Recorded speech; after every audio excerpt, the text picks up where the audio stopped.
ang lehislatura. Opo. Alam nyo, huwag na tayong maglokohan dito. Sumusunod yan lagi sa presidente. Kung sinong presidente, sinusunod yan. Tama. Ng mga nasa mababang kapulungan. Like it or hate it, the fact remains, may super majority ka.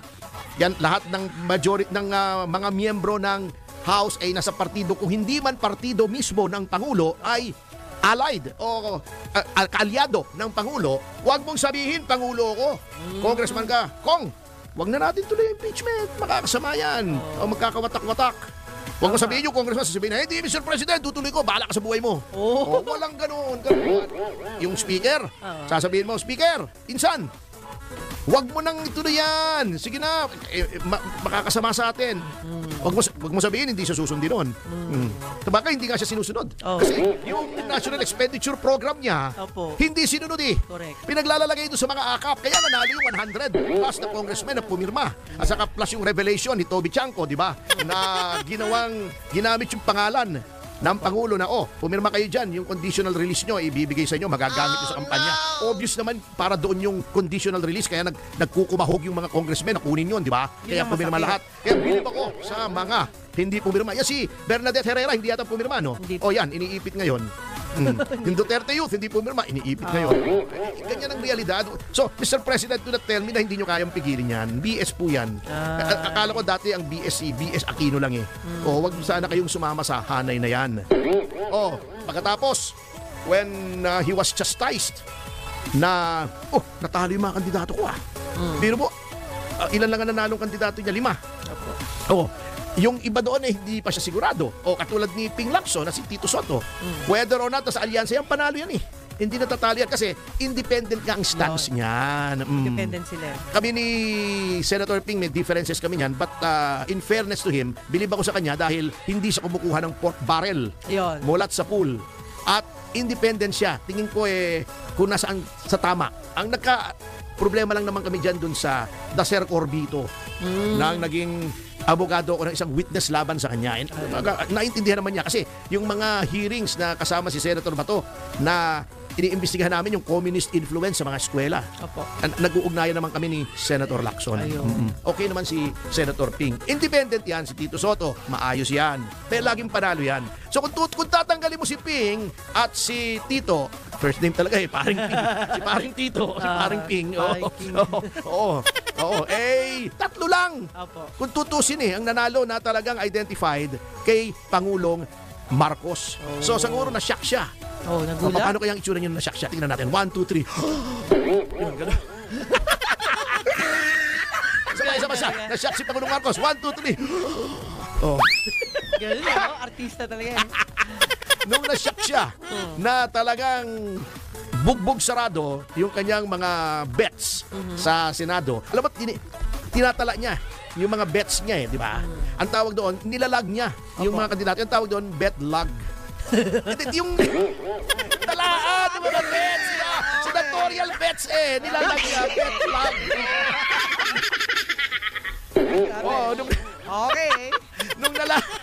Nung nalaman niya, naku, kamote. Anong ginawa niya? Unang-una, nagpa-interview siya kay Kato Jing. He is now waving the olive branch. Ayoko ng kalaban. Ang kailangan ko ngayon, allies. Paano? Mukhang nag-rude awakening na himasmasan yata. Sabi, na-realize na ako sa June, next month. Last 3 years ko na. Anong iiwanan kong legacy? Teka, nagkakagulo-gulo ang Pilipinas. Dahil sa mga ginagawa ng mga tauhan ko na hindi ko kayang pigilan. Sabi niya, ayoko ng kalaban. Willing ako makipagbate sa mga Duterte. Nako, Mr. President, too little, too late. Pinaaresto nyo si Pangulong Duterte at tinransmit yung impeachment ng House na kontrolado ng pinsang buo ninyo. Ano pang pakikipagbate ang inaasahan nyo ngayon? Ngayon kinakabahan kayo dahil ngayon yung siguro na-realize. Ngayon, siguro na-realize nyo rin na yung mga binibigay sa inyong impormasyon ng miyembro ng inyong gabinete ay palpak. Pinagre-resign nyo ngayon. Sana sincere ito at hindi lamang isang bagay para ma-divert yung atensyon. Mga problema katulad niya, Abril pa lamang, napakalaking bahagi na ng budget ubos na 70-80% na yata Ubos ng na? budget na-release na. Bakit? Ginamit sa AKAP, ginamit sa AIX, ginamit pang re-election nung mga sa House of Representatives. Wala ng kwarta, bago umuutang ng 25 billion. Porta? Kinat ng House yung expenditure ng modernization. Ngayon, natataranta i-supplement yung budget ng militar. Nako. Dahil nagiging agresibo ang China. Anong mangyayari doon sa dalawang warships na binili natin? 60 ang barko natin. Almost 800 ang China. Naging 61 yun. Will it not make a difference? Alam nyo ba kung gaano karami ang ginagawa ng China? 10-20 ships a year yata ang ginagawa ng China. Grabe! Yung Sa dami ginagawa ng China na dami ng ships sa isang taon, equivalent ng laki ng Italian Navy. Opo. Ng French Navy, hindi ko alam, basta Navy ng isang European country. Ganon kabilis at may sariling gawa, may sariling shipyard na gumagawa ng warships ang China. Hindi katulad natin, bumibili tayo, nagtitingi, sila bulto-bulto kung bumili, kumbaga. Too little, too late, at wala nang naniniwala eh. Yan ang problema ngayon. There is a huge credibility gap between the president and the people. Yun ang masakit. Yun ang masakit. To the effect na, to the extent pala na, baka pag sinabi ni Pangulong Marcos ngayong araw na to, ngayon ay Huwebes, baka chicken mo pa eh. Hindi ka pa maniwala eh. Ngayon, ibobunto niya yung sisi sa mga gabinete. Pinag-resign niya. Nag-resign na, di ba? Ang dami na nag-resign. Alam niyo, Mr. President, ewan ko, hindi naman kayo makikinig, pero may malak. May masabi lang ako. Hanggang 2:25 at may 4 na minuto pa tayo. Ala! Alam niyo, unang-unang tanggapin yung resignation. Si DOJ Secretary Boying Remulla. Hindi for anything else, with nothing personal. Ngunit, na-politicize po ang DOJ. Yun lang. Ang DOJ, pinagtatakpan yung warrantless arrest kay Duterte. Ang DOJ ang nagpa-warrantless arrest kay Cassandra Leong. Inamin ito, hindi sub judice ito. Kaso ni Cassie Leong, hindi ako pumupunta sa merits ha. Pupunta lang ako. Kinross-examine ko yung NBI agent na nag-aresto kay Cassie Leong. Inamin niya. Inutusan silang mag-aresto. Walang pinakitang warrant. Wala silang warrant nung inaresto si Cassie Leong. Hindi nila turn-over sa house. Bagamat ang nakalagay, wala pong warrant eh. Arrest order for contempt. Na nakalagay doon, kapag arestuhin mo, i-turn over mo sa house. Bago sasabihin nung NBI agent, hindi po namin malaman kung kanino to turn over eh. Ayun na. 5 araw mong dinetain sa NBI, hindi mo alam kung kanino to turn over. Ayun ang house, ang lapit. Kalahating oras lang from NBI headquarters, dalhin mo sa house. Dalhin mo sa Sergeant at Arms. Huwag mo sabihin walang Sergeant at Arms ang house ng 5 araw. Kalokohan yun. Yun lang. Ginawa nyong normal. Ginawa ng DOJ na normal yung pag-warrantless arrest, pag-abuso ng search warrant katulad ng ginawa sa Kingdom of Jesus Christ at sa Pamilya Teves. Ginawa nyong normal yung paggamit ng prosecutorial powers ng DOJ para tuligsain ang inyong mga political enemies. Yun, kung gusto nyo maka-restore ang konting kredibilidad nyo, Mr. President, tanggapin nyo yung resignation ni Secretary Boying Remulla. Wag si John Vic ha, maayos po yun. Sa tingin ko naman more or less. Boying kilala ko ito, maayos ito eh. Hindi, napagod lang ho yun. Baka umakyat yung kapangyarihan sa utak. Meron yung Secretary of Agriculture nyo, Kengkoy, pasensya na ha. Anak yan ng isa kong malapit na kaibigan. Yung tatay niyan, si Francis Chu Laurel ay aking kaibigan. Matagal, dekada. Pero sorry, partner, Francis ha, dapat tanggapin na rin yan. Marami po dyan dapat tanggapin, pero ito lang naisip ko. Ngayon, merong sinasabi si Chairman Garcia, hindi naman daw siya gabinete. Tama naman yun. Ang COMELEC ay Independent Constitutional Commission. So wala siyang plano? Hindi ko alam. Kaya lang, gusto kong balikan niya kasi wala na tayong oras. Ang pag-aralan natin, may listahan ka dyan, yung mga nag-resign. Yan, lahat naman halos, siyempre, pag sinabi ng presidente, mag-resign ka, magre-resign ka, wala ka ng choice kasi ikaw ay alter ego ng presidente. Yes. You serve office at the pleasure of the president and as long as you enjoy the confidence of the president. Pag pinag-resign ka ng presidente, ibig sabihin, wala nang kumpiyansa sa'yo. Tama ka. Ayan, maraming, etong si Rex Gatchalian, okay ito, wag nyo tanggapin ng resignation nito, Mr. President. He's doing very well. Ito si Jay Ruiz, may bahid. Yun nga ang kontrata niya sa government. Tanggapin nyo ng resignation nito, Mr. President. Hayaan nyo na lang siya mangontrata sa gobyerno. Yan. Oo. Si Ralph Recto, nadidisgrasya tayo dito kay Ralph. Kaibigan natin to, pero sorry ha. Puro tax ang nasa isip nito eh. Anyway, babalikan po natin yan sa pagbabalik ng Yes, Yo, Topacio. Pagkatapos sa mga commercial information, advertorials, patalastas, paalala, hanap po ay just in news, flash breaking news like at this moment. At kung ano-ano pang katsurbahan ating oras. Alas. Hapon, underground ang mga tangki niyan. Siyempre, yan yung gasolina pag nilagay mo dyan, parang alcohol yan mamaya-maya tuyo na yan, nag-vent yan. Pag nag-build up yung pressure ng Marcos, minsan siguro yung impormasyon na nakakarating. Hindi nakakarating. Kasi di ba may kasabihan sila, it's lonely at the top. Oh. Pag nasa tuktok ka, yung impormasyon hindi agad makarating sa'yo, napifilter eh. Tama. Oo, kaya minsan mali yung iyong desisyon. Yun, tama. Katulad ng ginagawa ni Pangulong Marcos ngayon, sana sincere ito ha.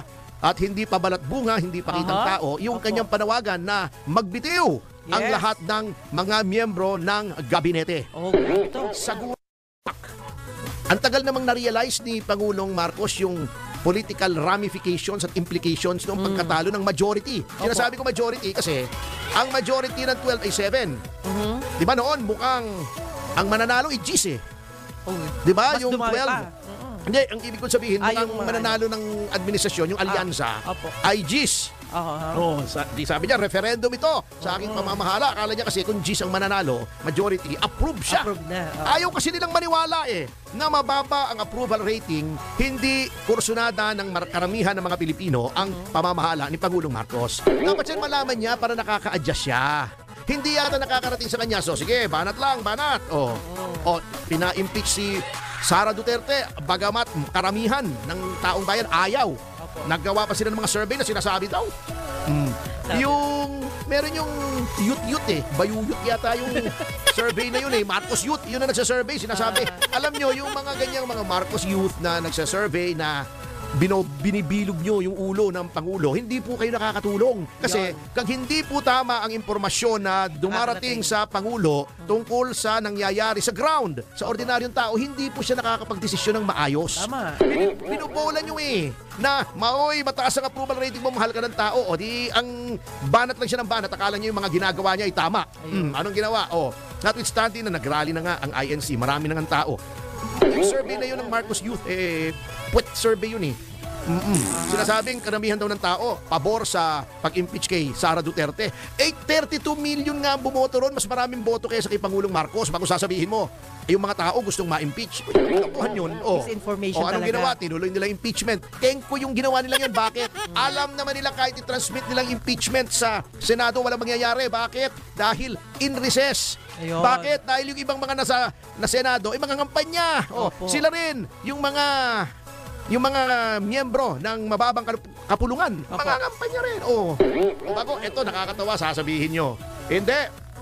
Halos 100 noong mga pumirma na ma-impeach si Pangumalamang Pangulong Sara Duterte ay na-re-elect. Ibig sabihin, approve sa mga tao. Ayun. Nako, bali po yung analysis nyo. Iba po ang dynamics ng lokal sa nasyonal. Siyempre, halimbawa si Luistro, nanalo. Siyempre, iba yung dynamics ng local Sa kanya lang yun, diba? Sa kanya lang yun. Gusto noon kay Luistro for whatever reason. Baka natatawa sa itsura niya o natutuwa doon sa sayaw niya na para siyang lumalaktaw na palaka. O baka yung mga akak at saka yung AX ay tumalab. Yung mga ayuda-ayuda, hindi natin alam Pero the fact remains na yung mga ayaw sa impeachment na tumakbong senador, karamihan nanalo. Ayun. Villar, Marcos, Marcoleta, Go, De La Rosa. Yan lahat yan at saka yung mga neutral. Yung mga hindi natin alam. Si Bam hindi natin alam. Yung mga solo flight. Yung mga staunchly pro-impeachment lots. Manny Pacquiao, Abalos, yung alam nilang talagang pro-impeachment, nangamoting lahat. Tolentino, yan, di ba? Yun ang referendum national. Tinira pa rin niya impeachment, hindi siya gumawa ng hakbang. Alam nyo, walang maniniwala, bagamat sinasabing independent under the Constitution ang lehislatura. Alam nyo, huwag na tayong maglukuhan dito. Sumusunod yan lagi sa presidente. Kung sino presidente, sinusunod yan. Tama. Ng mga nasa mababang kapulungan. Like it or hate it, the fact remains, may supermajority ka. Yan, lahat ng majority ng mga miyembro ng House ay nasa partido. Kung hindi man partido mismo ng Pangulo, ay allied o kaalyado ng Pangulo. Huwag mong sabihin, Pangulo ko. Congressman ka. wag na natin tuloy impeachment. Makakasama yan. O magkakawatak-watak. Huwag mo sabihin yung congressman, sasabihin na, hindi, Mr. President, tutuloy ko, bahala ka sa buhay mo. O, walang ganun. Yung speaker, sasabihin mo, Speaker, insan, huwag mo nang ituloy yan. Sige na, makakasama sa atin. Huwag mo sabihin, hindi siya susundin nun. Baka hindi nga siya sinusunod. Kasi yung National Expenditure Program niya, hindi sinunod eh. Correct. Pinaglalagay doon sa mga akap. Kaya nanalo yung 100 plus na congressman na pumirma. At saka plus yung revelation ni Toby Chanco, di ba? Na ginamit yung pangalan ng Pangulo na, pumirma kayo dyan, yung conditional release nyo, ibibigay sa inyo, magagamit nyo sa kampanya. Obvious naman, para doon yung conditional release, kaya nagkukumahog yung mga congressmen na kunin yun, di ba? Kaya pumirma lahat. Kaya bilib ako sa mga hindi pumirma. Yan si Bernadette Herrera, hindi yata pumirma, no? O yan, iniipit ngayon. Yung Duterte Youth, hindi pumirma, iniipit ngayon. Ganyan ang realidad. So, Mr. President, do not tell me na hindi nyo kayang pigilin yan. BS po yan. Kakala ko dati ang BS Aquino lang eh. Wag sana kayong sumama sa hanay na yan. Pagkatapos, when he was chastised na, natalo yung mga kandidato ko Pero po, ilan lang ang nanalong kandidato niya? 5. Yung iba doon hindi pa siya sigurado. Katulad ni Ping Lacson na si Tito Soto. Whether or not nasa alyansa yan, panalo yan eh. Hindi natatalo yan kasi independent nga ang stance niyan. Independent sila. Kami ni Senator Ping, may differences kami niyan. But in fairness to him, bilib ako sa kanya dahil hindi siya kumukuha ng pork barrel mulat sa pool. At independent siya. Tingin ko kung nasaan sa tama. Ang problema lang naman kami dyan dun sa Dacer Corbito na naging abogado ko ng isang witness laban sa kanya. Naintindihan naman niya kasi yung mga hearings na kasama si Senator Bato na iniimbestigahan namin yung communist influence sa mga eskwela. Nag-uugnayan naman kami ni Senator Lacson. Okay naman si Senator Ping. Independent yan, si Tito Soto. Maayos yan. Pero laging panalo yan. So kung tatanggalin mo si Ping at si Tito, first name talaga paring Ping. Si paring Tito, si paring Ping. Tatlo lang. Kung tutusin ang nanalo na talagang identified kay Pangulong Marcos. So siguro na-shock siya. Nagulat? Paano kaya ang itsura niyo na-shock siya? Tingnan natin. 1, 2, 3. Yun, gano'n. Isa pa siya. Na-shock si Pangulong Marcos. 1, 2, 3. Galing, artista talaga yan. Nung na-shock siya na talagang bugbog sarado yung kanyang mga bets sa Senado. Alam mo, tinatala niya yung mga bets niya di ba? Ang tawag doon, nilalag niya yung mga kandidato. Ang tawag doon, bet lag. Yung